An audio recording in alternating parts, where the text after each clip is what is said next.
Hey, what's going on, guys? It's Colin with WebStar Designs. In this video, I want to talk about how you can use WordPress and still keep it simple for whoever the client is that you're building the site for.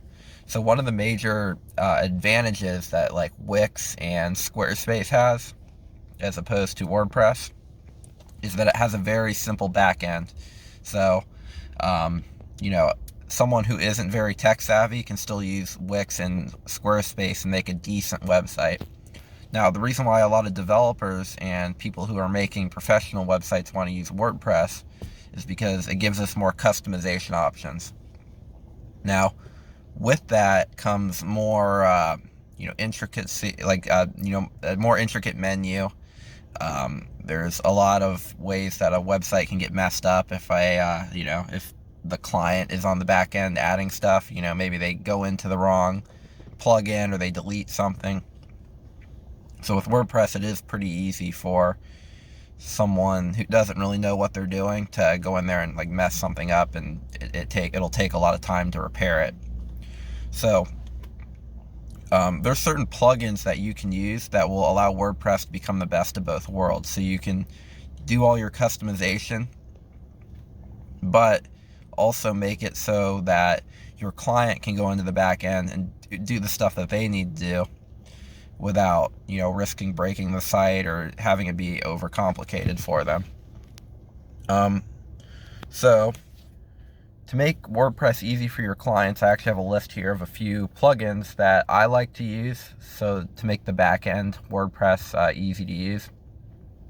There's a plugin called If Menu that you can add to the back end of WordPress, and basically what it does is it makes it so you can hide certain plugins based on, what level the person is. So you as an administrator will have full access to the back end of WordPress. But the client, you can make them just an editor and make it so the editor only has access to like 3 or 4 different plugins. So that way they're not going in and like going into Elementor or, Gutenberg or whatever and, changing stuff on the site and moving stuff around, because they might not have the ability to do that without messing something up. So you can hide those and, give them access to maybe 3 or 4 different plugins that they need to use. Like, for example, one client that I work with, they have like land, and they have like houses that they sell. So I want them to be able to add houses and land to their plugin, but maybe I don't want them to be able to go in there and change how the site looks, or delete certain plugins and do things like this. So with If Menu, you can actually make it so they only have access to certain plugins. Also, arranging the items, which I don't believe you need a plugin at all for this. So different menu items, you can arrange them in order of importance, so that way, the ones that are most important for your customer to use are always up top at the top of the menu. And that'll make things easier for them as well. So that way, the main plugins that they're going to be using a lot are all going to be in the same spot.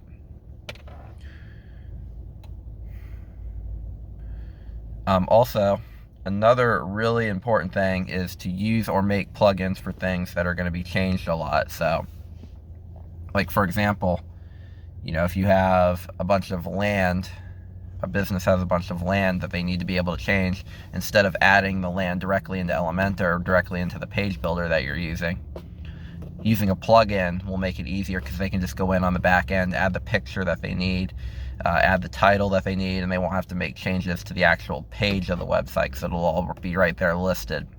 So that's really useful too, because you don't want to directly add stuff like that's going to be changing constantly directly into Elementor or directly into whatever page builder you're using.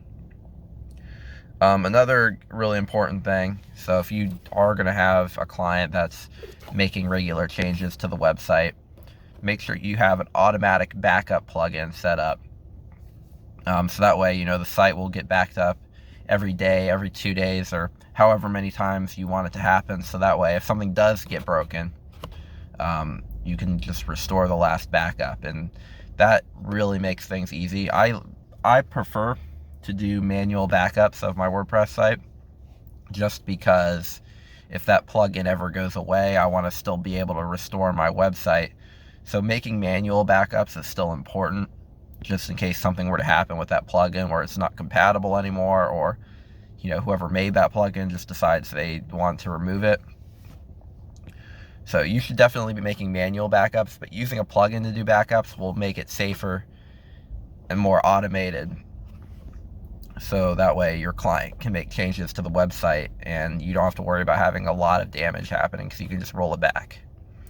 But sometimes it's actually just best to manage the website yourself, and you can actually get reoccurring income by doing that. So if your client wants to do that, where they're just going to have you manage the website and add stuff that they need and do the changes that they need, you can charge them a certain amount per month, whatever you decide to do.